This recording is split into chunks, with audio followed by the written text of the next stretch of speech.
Southern Arizona is a desert. It's hot. It's dry.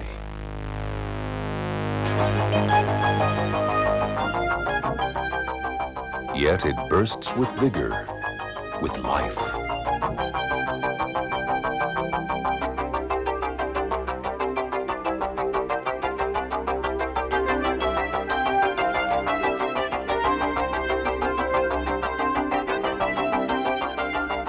It's where people want to live. More and more are moving to Arizona all the time.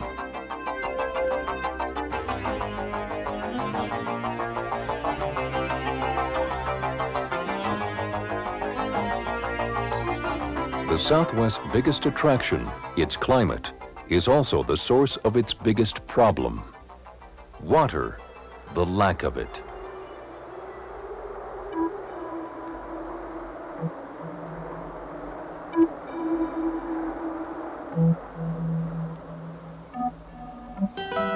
People have inhabited central Arizona for centuries, from the Hohokam Indians nearly 1,300 years ago, through the Spanish missionaries and early white settlers, to today. The availability of water has been the key to living in this arid area. Arizona was settled along its rivers, the Gila, the Salt, the Santa Cruz, the Colorado. The fertile river valleys became gardens. Water flowed from natural springs along the Santa Cruz near Tucson. Ponds and swampy areas were common.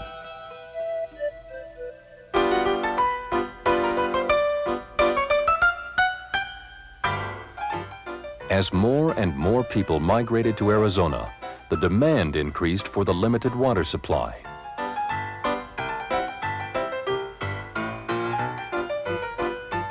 Early this century, water storage facilities such as Roosevelt Dam on the Salt River were built to provide water for the Phoenix area. At about the same time, wells were drilled in Tucson to utilize underground water that had taken centuries to store. As the population continued to grow in central and southern Arizona, still more water was needed, so more and deeper wells were drilled. Groundwater was consumed at a more rapid rate. By the mid-1940s, Arizonans used more water each year than nature could replenish. Today, Arizonans use 2.5 million acre-feet of water each year that is not replenished. That's more than 800 billion gallons. All of this water is groundwater. As the water has been withdrawn over the years, large areas of land have settled, causing cracks that damage roads and fields and threaten homes.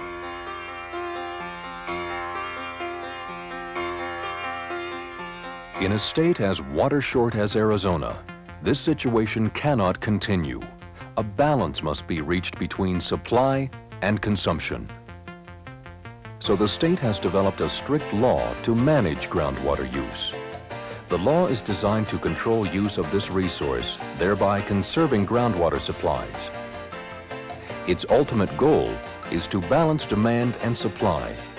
Use of desert landscaping and improved irrigation techniques are methods that will help in this conservation effort.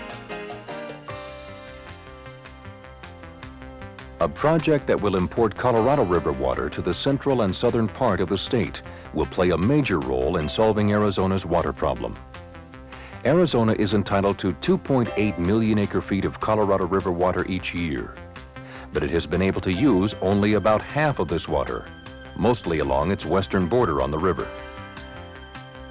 When completed, this project, the Central Arizona Project, or CAP, will provide 60% of the state's renewable water supply and offset about 2/3 of the groundwater overuse. Conservation will be needed to take care of the remaining imbalance. The CAP, one of the largest engineering works ever attempted, was designed and is being constructed by the Bureau of Reclamation for the state of Arizona. It will deliver water for a variety of uses in Maricopa, Pinal, and Pima counties. Some other water-short areas in the state will also benefit from the project, as will a portion of western New Mexico. The state and Bureau began planning the CAP in 1944, and it was presented to Congress for authorization in 1947. But additional studies and a legal dispute over Arizona's right to Colorado River water occurred before the project was finally approved in September 1968. Originally, most of the project's water was to be used for agriculture, but most of the water will now be used by cities, industries, and Indian communities. Agricultural users will still receive a significant amount of project water. When the early water pioneers of Arizona first developed the concept of the Central Arizona Project, which envisioned bringing water from the Colorado River into the arid areas of Central Arizona, I don't think anybody realized what a task they were to undertake. As you can see here by the work going on at the base of the Picacho Mountains, it is indeed an enormous task. There's a lot to be done. The work started in 1973 at Lake Havasu with early construction. There was some canal built in the Scottsdale area in the early 1974s, and we had water into Phoenix in 1985. We've got a long ways to go. We plan on having water and will have water into the Tucson area in the early 1990s. Several dams are also part of the project. New dams will store surplus Colorado River water and provide flood control and additional water conservation. Modifications to existing dams will ensure the safety of Salt and Verde River structures, as well as provide flood control for the Phoenix area. Water for the project begins its journey from Lake Havasu behind Parker Dam on the Colorado River. 6 60,000 horsepower motors in this plant will pump the water 824 feet up the side of a mountain to Buckskin Mountains Tunnel. The tunnel is huge. It's nearly 7 miles long and 22 feet in diameter. It was drilled with a mechanical mole. A small railroad built in the tunnel hauled out the waste and then hauled in the concrete segments used to form the tunnel lining. When the water leaves Buckskin Mountains Tunnel, it begins an eastward and uphill journey. From Lake Havasu, the water will flow more than 330 miles and be lifted nearly 2,900 feet, more than half a mile, before it reaches its final destination near Tucson. The first part of the system is called the Granite Reef Aqueduct. Already completed, this aqueduct stretches 190 miles from the Colorado River to Phoenix. At its beginning, the aqueduct is huge, 132 feet wide at the top and 80 feet wide at the bottom. The water will normally be about 16.5 feet deep. The canal gets progressively smaller as it goes toward Tucson. Pumping stations along the entire CAP system lift the water where necessary, and it flows by gravity as far as possible before it has to be lifted again. It takes a lot of horsepower. This motor, one of 36 on the Granite Reef Aqueduct, is rated at 14,000 horsepower. The second portion of the system, the Salt Gila Aqueduct, connects with the Granite Reef Aqueduct. The Salt Gila will carry project water 58 miles to the Tucson Aqueduct. The Tucson Aqueduct is the final leg of the Central Arizona Project. Construction of this aqueduct began in late 1984 and will continue until 1991. I've been working on parts of this project for over 7 years now. We've worked under some pretty tough conditions. There's the unbearable heat and the dust. Sometimes it seems like I can't drink enough water. And then when it does rain, it usually messes things up pretty bad out here. But we keep on working though, because we know how important this project is. The CAP ends at the southern boundary of the Santa Fe Indian Reservation southwest of Tucson. Here, the life-giving water from the Colorado will end its long, long journey. There are many special features on the CAP canal. For example, siphons formed from large pipes will carry project water under riverbeds. Pipe or box overshoots will carry runoff water over the canal to prevent damage. Check structures located along the canal's length will control the flow of water through the system.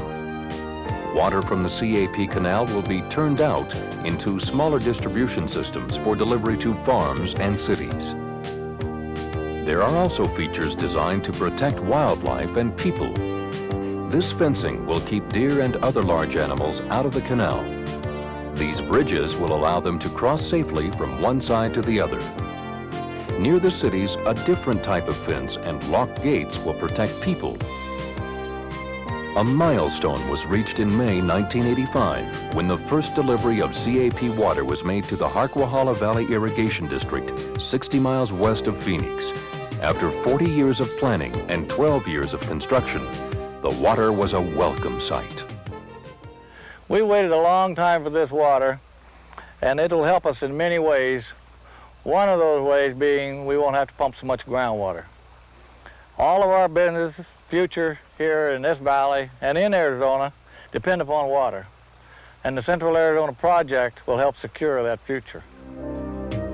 When the Bureau of Reclamation completes construction of the CAP, the Central Arizona Water Conservation District will operate and maintain the project. The district will also collect revenues to repay the federal treasury for its construction costs. District personnel are already maintaining completed portions of the system. The size of the Central Arizona Project and the quantities of water that it will deliver are enormous. In order to help operate this project, we have established this control center at the headquarters several miles north of Phoenix. From this point, operators can adjust the check gates, turnout gates, monitor the operation of the pumps and the flow of water through the canal. They can do that 24 hours a day, every day, from right here. The large map board helps the operators know exactly which systems are in operation.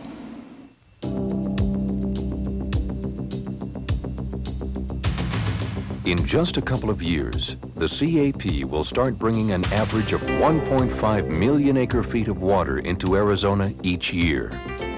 Think about that. Just 1 acre-foot is enough to supply all the water needs of a family of 5 for 1 year.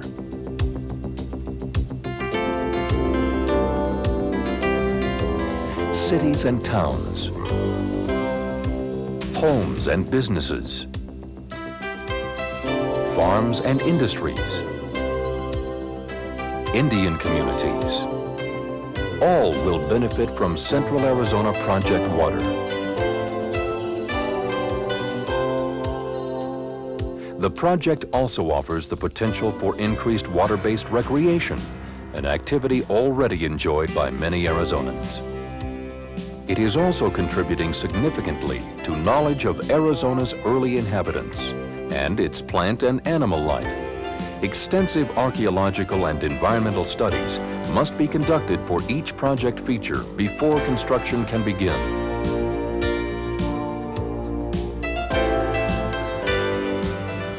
The Central Arizona Project is fundamental to Arizona's future. It will greatly enhance the state's water supply, providing benefits for generations to come. It is truly a lifeline to the future.